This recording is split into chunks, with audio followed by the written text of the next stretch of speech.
Գիտեք, որ Միացյալ Նահանգներում կա մոտավոր 32 միլիոն բլոգեր, ինչը կազմում է բնակչության մոտավոր 10%-ը, իսկ Մեծ Բրիտանիայում երեխաների 25%-ը երազում են մեծանալ եւ դառնալ բլոգեր, իսկ երեխաները մենք ոնց գիտենք, պարտավոր են մեծանալ։ Բարի լույս, ինչպես հասկացաք, այսօր մենք խոսելու ենք այն երևույթի մասին, որը վստահ եմ շատերը թերագնահատում են։ Blog բառը եկել է մեզ մոտ weblog բառից, ինչը իր հերթին նշանակում է առցանց օրագիր։ Պատկերացրեք վիրտուալ օրագիր, որը կարող եք պահել եւ կարդալ ցանկացած պահի եւ ցանկացած վայրում։ 1994 թվականին աշխարհում հայտնվեց Ջասթին Հոլը, ուսանող, ով ստեղծեց Links.net կայքը։ Այնտեղ նա գրում էր գրառումներ, կիսվում հետաքրքիր կայքերի լինքերով, նույնիսկ չկասկածելով, որ դառնալու է բլոգերների մի ամբողջ սերնդի հիմնադիր։ Եվ միայն տարիներ անց, եթե ավելի կոնկրետ 1999 թվականին, ինչ որ մեկը, եթե ավելի կոնկրետ Պիտեր Մերհոլցը պարզապես խաղաց բառերի հետ, Պիտեր Մերհոլցը հումորով web blog բառը, ինչը նշանակում էր առցանց օրագիր, բաժանեց we-blog-ի, ինչը նշանակում էր մենք բլոգում ենք։ Այդ ժամանակվանից ի վեր այս բառը դարձել է մեր լեզվի մի մասը։ Նույն թվականին ստեղծվեցին բլոգերների համար ավելի հարմար կայքեր, ինչպիսին էին LiveJournal-ը եւ Peerlabs-ի բլոգեր հարթակները։ Ավելի ուշ Google-ը ձեռք բերեց բլոգեր հարթակը, ինչը կարևոր իրադարձություն էր բլոգերների պատմության մեջ։ Կյանքում այդպես է լինում։ Սկզբում տեղի է ունենում իրադարձություն, հետո մենք նրան անվանում ենք տալի։ Դա նման է նրան, թե ինչպես է ծնվում երեխան, հետո ստանում անուն։ Կարծում եմ այստեղ կա իմաստություն։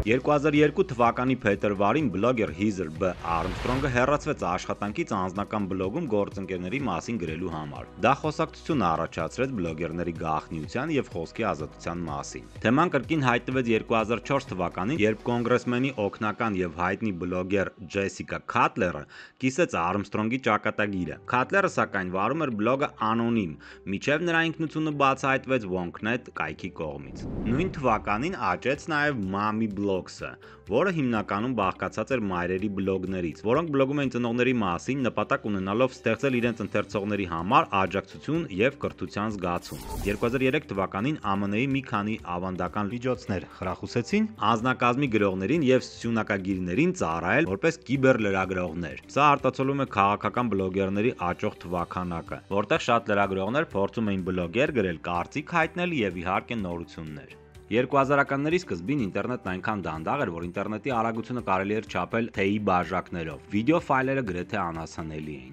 Այսպիսով բլոգերները կենտրոնացան տեքստի վրա, օրագիր լրացնելուց մինչև վերլուծական էսսեներ։ Շատ բլոգերներ էջի բեռնումը նվազեցնելու համար գրում էին առանց պարբերությունների։ Ամբողջ տեքստը մի փոքր ավելի արագ էր բեռնվում։ Սա իսկական մարտահրավեր էր համբերատար ընթերցողների համար։ Հիշեցնեմ, որ այդ ժամանակ ցանցին միանում էին հեռախոսի գծի միջոցով, որը առաջացրել էր շատերիս հայտնի բզզոցն ու խշշոցը։ 2000-ականներին ինտերնետի օգտատերերը օրական մինչև 30 րոպե օնլայն էին, եւ այդ ժամանակի մեծ մասը ծախսվում էր իր էջերի բեռնման վրա։ Մի խոսքով դանդաղ ինտերնետը ստիպեց բլոգերներին կենտրոնանալ ավելի որակյալ բովանդակության վրա։ Դա նման էր գրելու մարաթոնի, որտեղ յուրաքանչյուր հեղինակ պետք է ընթերցողին գրավեր միայն բառերով, առանց նկարների կամ տեսանյութի։ Չնայած այս դժվարություններին, բլոգերները հայտնվեցին սոցիալական կապի կենտրոնում։ Նույնիսկ այս պայմաններում բլոգերները հաճախ ավելի արագ էին քննարկում համաշխարհային իրադարձությունները, քան ավանդական լրատվամիջոցները։ Այդ ժամանակվա բլոգերները գրում էին ոչ թե փողի, այլ հաճույքի կամ իրենց մտքերը կիսելու ցանկության համար։ Գովազդը գրեթե բացակայում էր եւ հղումների միջոցով դրամայնացման առաջին փորձերը հեղափոխական էին թվում։ Առաջին բլոգերներից մեկը, ով փորձում էր դրամայնացնել իր էջը, ստացավ բահեր վաճառելու առաջարկ, քանի որ նա մի անգամ իր էջում նշել էր այգեգործության մասին։ Սիրելի ապագա հովանավորներ, մենք պատրաստ ենք ձեր ապրանքանիշ հետ միասին ճանապարհ բացել դեպի մեր հեռուստադիտողների սրտերի ամենասենտիմենտալ անկյունները։ Եվս մի հետաքրքիր իրադարձություն տեղի ունեցավ 2002 թվականին, երբ սենատոր Թրենտ Լոթը Ստոր Թերմոնդին նվիրված երեկույթի ժամանակ գովել է սենատոր Թերմոնդին, ասելով, որ Միացյալ Նահանգները ավելի լավ վիճակում կգտնվեին, եթե սենատոր Թերմոնդը դառնար նախագահ։ Լոթի քննադատողները այս մեկնաբանության մեջ տեսան ռասիստական ակնարկներ։ Смотрите, негр! Եվ չնայած նրան, որ լոթը ասել էր դա հանրային միջոցառման ժամանակ, որտեղ գտնվում էին բազմաթիվ լրագրողներ, ոչ մի խոշոր լրատվական չհայտնեց նրա բացասական մեկնարկների մասին։ Քանի դեռ բլոգերները չէին հրապարակել այս պատմությունը։ Կարելի է ասել, բլոգերները ստեղծեցին քաղաքական ճգնաժամ, որը իր հերթին ստիպեց թողնել մեծամասնության առաջնորդի պաշտոնը։ Այս պատմության ազդեցությունը մեծացրեց բլոգերի հանդեպ վստահությունը որպես նորությունների տարածման միջոց։ Եվ 2005 թվականի փետրվարի 14-ին հայտնվեց YouTube-ը։ Շատ քչերը գիտեն, որ YouTube-ը ի սկզբանե ստեղծվել է որպես ծանոթության կայք։ Եվ ընդամենը 1 տարի անց Google-ը գնեց YouTube-ը $1 միլիարդ 650 միլիոն դոլարով։ Հաջորդ փաստը չի վերաբերվում ոչ ինձ, ոչ նույնիսկ բլոգերներին։ Տվյալ պահին YouTube-ի տարեկան եկամուտը կազմում է ավելի քան $30 միլիարդ։ Կարելի է ասել, բլոգերների շնորհիվ մեր բառապաշարում ավելացել են այնպիսի բառեր, ինչպիսին են hype, challenge, follower, selfie, hashtag, like, dislike, stories։ Իդեպ, ի սկզբանե stories ժամանակավոր տեսանյութերի ֆորմատը հնարել է Snapchat-ը, եւ միայն մի քանի տարի անց Instagram-ը կրկնօրինակելով այդ ֆորմատը, դարձնելով այն իր գլխավոր այցեկարտը։ Կա նաեւ տարածված կարծրատիպ, ըստ որի բլոգերները գրեթե ոչինչ չանելով վաստակում են միլիոններ, բայց փաստը մնում է փաստ, որ իրական միլիոններ վաստակում են ամբողջ աշխարհի բլոգերների ընդամենը 1%-ը, իսկ բլոգինգը որպես հիմնական եկամտի աղբյուր առկա է միայն 9% բլոգերների մոտ։ YouTube-ը եւ այլ սոցիալական կայքերը դարձան բլոգերների համար նոր դարաշրջան։ Օրինակ Instagram-ում հայտնի դարձան lifestyle բլոգերները, որոնց մոտ կարծես միշտ ամեն ինչ իդեալական էր։ Նրանք կիսվում էին հետևորդների հետ իրենց առօրյայով, ճանապարհորդություններ, գնումներ, առօրյա մտքեր եւ նույնիսկ անձնական հարաբերություններ։ Բլոգերները շատ շուտ դարձան նորաձևության եւ գեղեցկության փորձագետներ, beauty բլոգերներ։ Նման beauty եւ fashion բլոգերները կիսվում էին վերջին հավաքածուների ակնարկներից մինչեւ դիմահարդարում եւ մաշկի խնամ։ Կան նաեւ խաղային բլոգերներ։ Այս բլոգերների բովանդակությունն էր խաղերի հոսքը, ռազմավարական դասավանդումը եւ կենթանի մրցաշարերի հյուրընկալումը։ Ավելի կարճ ասած, նրանք խաղում էին, իսկ միլիոնավոր երիտասարդներ նայում էին, թե ոնց են նրանք խաղում։ Համաձայն եմ, իսկապես տարօրինակ երևույթ։ Կային նաեւ բոլորիս ծանոթ սննդի բլոգերները,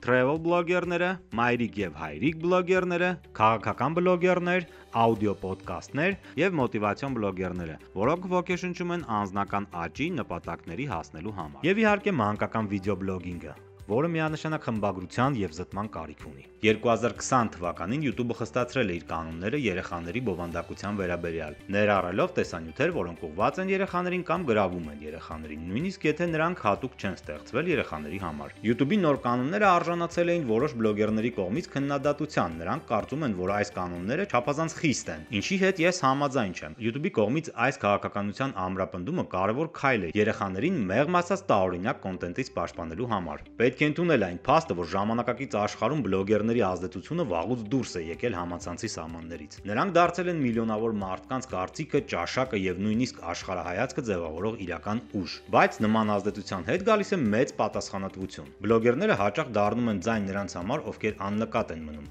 Նրանք բարձրաձայնում են այնպիսի խնդիրներ, ինչպիսին են էկոլոգիան, հավասարությունը կամ նույնիսկ հոգեկան առողջությունը, օգնելով հասարակությանը փոխվել դեպի լավը։ Օրինակ, այս Bucket Challenge համաշխարհային ակցիայի արդյունքում 1 տարվա մեջ հաջողվել էր հավաքել $115 միլիոն հազվագյուտ հիվանդության կողային ամիոտրոֆիկ սկլերոզի ուսումնասիրության եւ իհարկե նրա դեմ պայքարելու համար։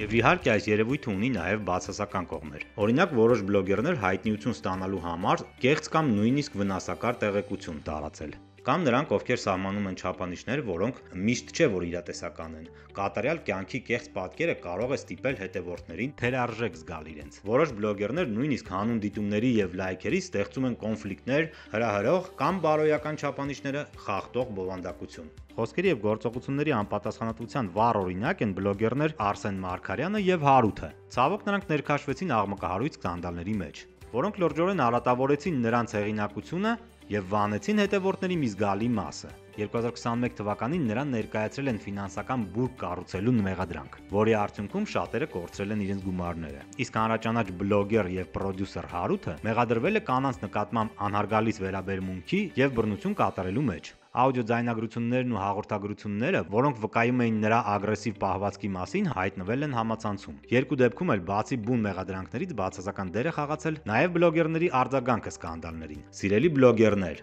երբ հազարավոր կամ նույնիսկ միլիոնավոր մարդիկ նայում են ձեզ, կարևոր է հիշել, որ յուրաքանչյուր բառ, յուրաքանչյուր հրապարակում ունի հետևանքներ։ Պատասխանատու բլոգեր լինելու համար շատ բան պետք չէ։ Կիսվեք միայն այն տեղեկություններով, որոնք փաստերի վրա են հիմնված։ Մտածեք, թե ինչպես է ձեր բովանդակությունը ազդում ձեր լսարանի, հատկապես երեխաների վրա։ Դուք շատերի կարծիքների առաջնորդներն եք եւ կարևոր է հարգանք, հանդուրժողականություն եւ կյանքի հանդեպ դրական մոտեցում ցուցաբերել։ Իսկ հիմա, սիրելի հանդիսատես, մի մոռացեք, որ դուք այս էկոհամակարգի մի մասն եք եւ շատ կարևոր է գնահատել եւ աջակցել նրանց, ովքեր ընտրում են ազնվության, իրազեկման եւ հանդիսատեսի նկատմամբ հոգատարության ճանապարհը։ Ի վերջո, յուրաքանչյուր լայքի ետևում կանգնած է մարդ կամ նստած է, չգիտեմ։ Ավելի լավ է չիմանայր ինձ, որտեղ մեկը բարդը, թեկուզ կյանքդ վարդը, թեկուզ մարդը չիմանայր ինձ, որտեղ չես ջնջի, իշքան է տաս լրջինը, դու գիտես արժի, որ չիմանայր ինձ, չիմանայր անտեղի դիմանայր ինձ։